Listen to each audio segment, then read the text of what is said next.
You know that the Humber River is one of the most productive salmon rivers in North America. You can see how streamlined they are. Look at that. There, nice little brook trout. Look at that. That's gorgeous. He's not a big fish, but you know what? Every one of them hit well and fight hard.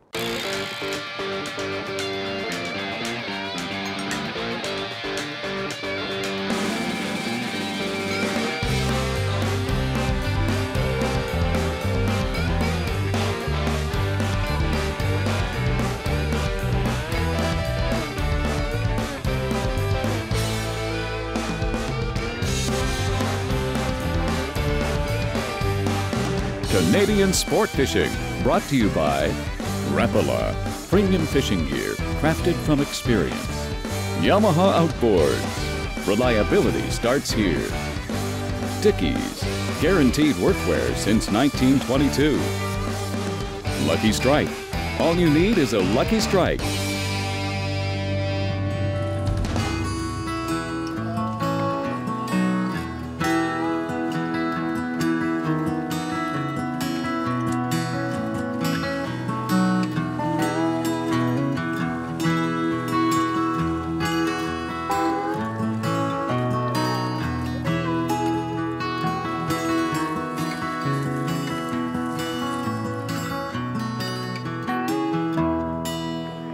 All right, Barbara, keep the pressure on.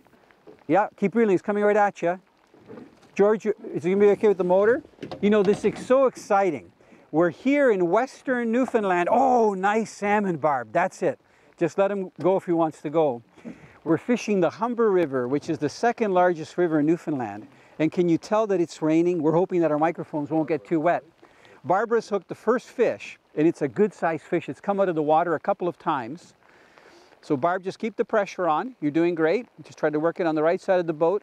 Just make sure that if it wants to run, honey, that there's nothing impeding the reel. Okay. Right? So that it's not touching your vest. So both Barb and I, all of us actually have our PDFs on. And Barb has a full one. So she's got to be careful because if the rim or the handle hits that when the fish wants to run, it might jump again. Look at it go. Barb, good job. You know, we're here at the Backlands, which is a gorgeous fishing lodge, very traditional for the East Coast and especially here in Newfoundland. And we're fishing out of the classic boat. This is called a Gander Bay boat. And of course, they're made here in Newfoundland, and we fished in Labrador and different places. They're such good boats because you can see I'm standing up, George is at the back, Barb is in the middle. They're very stable, they got tons of room. But the main thing is that you can navigate through shallower water. They're very easy to anchor because they're so tapered.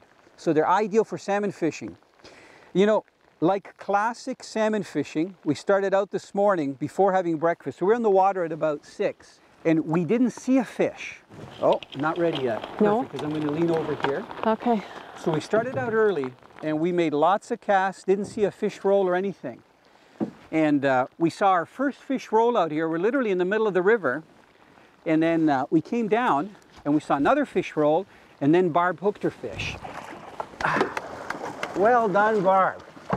I don't think this fish has been cradled before, so it didn't know what was happening. And you know what? The fly, I think, came out of its mouth.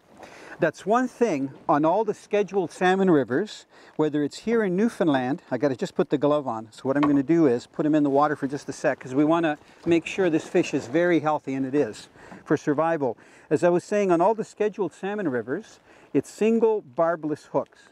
And they do that because they want all the larger fish released. For example, here on the Humber, you can keep a couple of salmon, but they have to be under 63 centimeters in length. So these fish are very valuable. They're a prized game fish. So what I'm going to do is just hold it up for a quick second. So Barb, we get a nice shot of you with your trophy. You see he's got tons of energy. Look at that. Isn't that a beautiful Atlantic salmon? Yes. Right here from the Humber River, we're at the Backlands. Getting a little wet, but having fun. Awesome. Okay, we'll call it good, clean fun. Yeah. Right? Kind of like good, having a clean bath. Fun. Look at how beautiful that fish is. Okay, I'm going to get it back in the cradle. Nice and thick, eh? Your hook is still in the cradle, which is okay.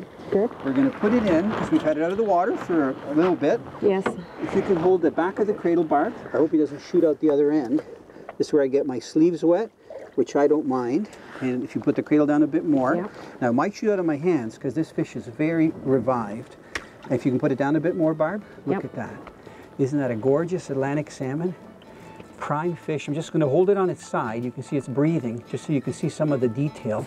And in a second, it's going to swim out of my hands. It's actually being very good. This is a television fish, about 34 inches long, and in a second, I'm going to put it here so you can see how fast it's going to disappear. It's almost barely visible. Look at that. Dickey's Sport Fishing Sweepstakes.